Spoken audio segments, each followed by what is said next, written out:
नमस्कार दोस्तों, कैसे आप सब। आई होप कि आप अच्छे होंगे। और मैं विक्रम रावत हर रोज़ की तरह आज फिर आपके लिए करंट अफेयर के कुछ क्वेश्चन लाया हूं। तो आज हम 13 नवंबर के करंट अफेयर के क्वेश्चन के बारे में चर्चा करेंगे। दोस्तों, वीडियो स्टार्ट करते हैं इससे पहले यदि आप चैनल पर नए हैं तो चैनल को सब्सक्राइब कर दे और वीडियो को भी लाइक कर दे। स्टार्ट करते हैं दोस्तों। पहला क्वेश्चन है, लोक सेवा प्रसारण दिवस कब मनाया जाता है। तो ये है दोस्तों 12 नवंबर को जो है लोक सेवा प्रसारण दिवस के रूप में मनाया जाता है। इसके बाद नेक्स्ट क्वेश्चन दोस्तों बहुत इंपॉर्टेंट। नेक्स्ट क्वेश्चन है अपना, किस राज्य में दुनिया का सबसे बड़ा खिलौना संग्रहालय बनाया जाएगा। तो यह है दोस्तों गुजरात। जो भारत का गुजरात राज्य है उसमें दुनिया का सबसे बड़ा खिलौना संग्रहालय का निर्माण किया जाएगा। तो बहुत इंपॉर्टेंट दोस्तों गुजरात। इसके बाद नेक्स्ट, भारतीय मूल के किस व्यक्ति को अमेरिका के नए चीफ ऑफ स्टाफ के रूप में नियमित किया है।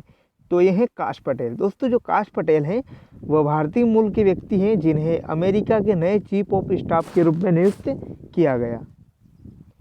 नेक्स्ट, किस राज्य ने प्रवासी पक्षियों के विशेष रूप से अमूर फ्लाकन के शिकार के विरुद्ध चेतावनी जारी की है।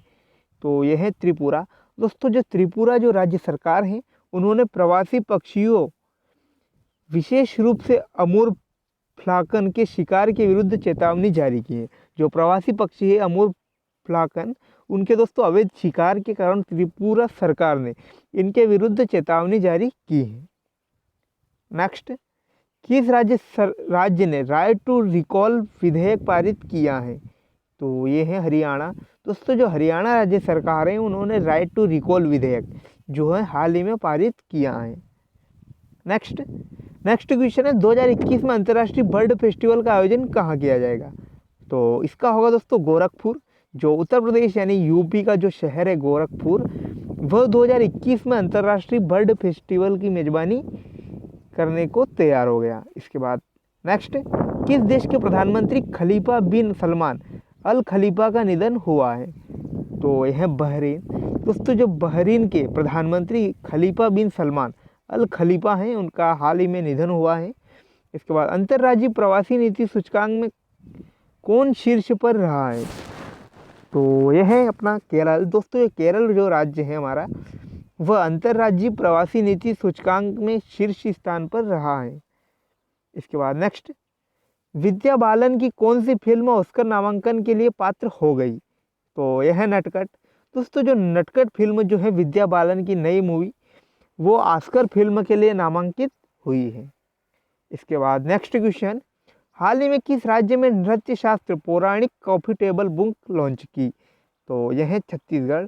जो छत्तीसगढ़ है उसने हाल ही में राज्य में नृत्य शास्त्र पौराणिक कॉफी टेबल लॉन्च की है। कुछ और इम्पोर्टेंट क्वेश्चन बचे हैं। नेक्स्ट है, राष्ट्रीय शिक्षा दिवस कब मनाया जाता है। तो 11 नवंबर। दोस्तों, 11 नवंबर को जो है राष्ट्रीय शिक्षा दिवस के रूप में मनाया जाता है। इसके बाद किस राज्य ने सुशासन के लिए मुख्यमंत्री पुरस्कार योजना की शुरू की है। तो मणिपुर। दोस्तों, जो मणिपुर पूर्वोत्तर राज्य है भारत का, उसने सुशासन के लिए मुख्यमंत्री पुरस्कार योजना शुरू की है।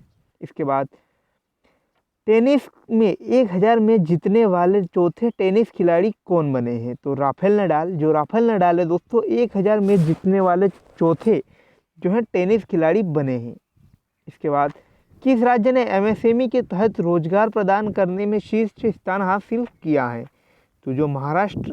दोस्तों, जो महाराष्ट्र जो राज्य है उसने एमएसएमई यानी जो छोटे उद्योग धंधे हैं उसके तहत रोजगार प्रदान करने में शीर्ष स्थान प्राप्त किया है। किस देश के राष्ट्रपति ने महात्मा गांधी पर एक विशेष संकलन मूल्य विजयको गांधी जारी किया है। तो यह है नेपाल। जो नेपाल के राष्ट्रपति हैं उन्होंने महात्मा गांधी पर एक विशेष संकलन मूल्य विजयको गांधी जो कि जारी किया है। इसके बाद भारतीय सेना ने किस देश को 20 पूरी तरह प्रशिक्षित सैन्य घोड़े दिए हैं। तो ये है दोस्तों बांग्लादेश। जो भारतीय सेना है उसने बांग्लादेश को 20 जो पूरी तरह प्रशिक्षित जो सैन्य घोड़े हैं वह प्रदान किए हैं। इसके बाद नेक्स्ट, किसे Tata literature life time achievement award से सम्मानित किया है। तो यह है रस्किन बॉन्ड जो रस्किन बांड है दोस्तों, उसको Tata achievement award Tata literature life time achievement award से सम्मानित किया गया। इसके बाद AI serious innovation programme 3.0 NITI Aayog और किस देश के एक पहल है, तो यह है रूस। इसके बाद life of skill through the land of Ramayana नामक पुस्तक किसने लिखी, तो जो लॉन्च हुई है दोस्तों, जो life and skill through the land of Ramayana, ये जो भारत के उपराष्ट्रपति हैं M वेंकैया नायडू, उनके द्वारा लॉन्च की गई। इसके बाद FMCG ब्रांड प्रिया गोल्ड ने अपना ब्रांड एम्बेसडर किसे नियुक्त किया है, तो यह है कियारा आडवाणी। इसके बाद दोस्तों हम जो कुछ वन लाइनर है उनके बारे में चर्चा करेंगे। प्रधानमंत्री नरेंद्र मोदी और वियतनाम के प्रधानमंत्री 70वें आसियान भारत शिखर सम्मेलन में सह अध्यक्षता करेंगे। इसके बाद भारत ने देश में पूंजीगत साज सामान बनाने वाले क्षेत्र को मजबूत करने हेतु एक अंतर मंत्रालयी समिति की गठित की। इसके बाद केंद्र सरकार द्वारा ऑनलाइन फिल्म, दृश्य श्रव्य कार्यक्रमों, ऑनलाइन समाचार और समसामयिक विषयों के कार्यक्रम को सूचना एवं प्रसारण मंत्रालय के अंतर्गत लाने का आदेश जारी किया है। OTT प्लेटफॉर्म सूचना और प्रसारण मंत्रालय के दायरे में आ जाएंगे। इसके बाद बिहार चुनाव निर्वाचन आयोग ने परिणाम की घोषणा की। NDA ने 125 सीटें जीतकर पूर्ण बहुमत हासिल किया है। इसके बाद उपराष्ट्रपति वेंकैया नायडू ने वीडियो कॉन्फ्रेंसिंग के माध्यम से दूसरे राष्ट्रीय जल पुरस्कार प्रदान किया। तो दोस्तों ये जो राष्ट्रीय जल पुरस्कार है ये तमिलनाडु राज्य को प्रदान किया गया। इसके बाद अजीत प्रेम जी भारत में दान करने वाले मामले में सबसे शीर्ष पर रहे। इसके बाद PM कुसुम 2022 तक 30.8 गीगावाट सौर क्षमता का लक्ष्य तय किया है। इसके बाद प्रधानमंत्री जामनगर में आयुर्वेदिक शिक्षण और अनुसंधान संस्थान तथा जयपुर राष्ट्रीय आयुर्वेद संस्थान का वीडियो कॉन्फ्रेंसिंग के माध्यम से उद्घाटन करेंगे। इसके बाद केंद्रीय वित्त मंत्री ने नई दिल्ली में केंद्रीय संस्कृति मंत्री प्रहलाद सिंह पटेल को प्राचीन और मध्ययुगीन काल के पुरावस्तु के सिक्के सौंपे। इसके बाद नेक्स्ट, वस्त्र मंत्रालय ने दिवाली के अवसर पर स्थानीय बुनकरों और दस्तकारों को प्रोत्साहन के लिए लोकर फॉर दिवाली अभियान शुरू किया।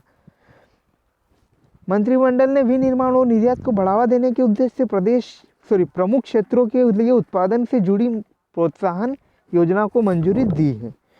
इसके बाद नेक्स्ट, उत्तर प्रदेश सरकार ने इस दिवाली में देश के राष्ट्रपति, उपराष्ट्रपति और केंद्रीय मंत्रियों को विशेष उपहार के रूप में एक जिला एक उत्पादन योजना के तहत वस्तुएं भेंट करेगी।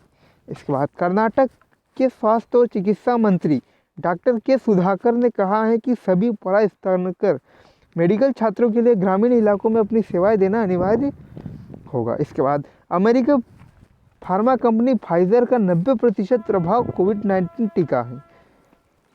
इसके बाद भारत और मालदीव में 4 समझौते पर हस्ताक्षर किए। तो दोस्तों आज आपको अगर वीडियो पसंद आए तो लाइक, कमेंट और शेयर ज़रूर करें और चैनल को सब्सक्राइब करना ना भूलें। Thanks for watching. मिलते हैं नए अपडेट्स के साथ।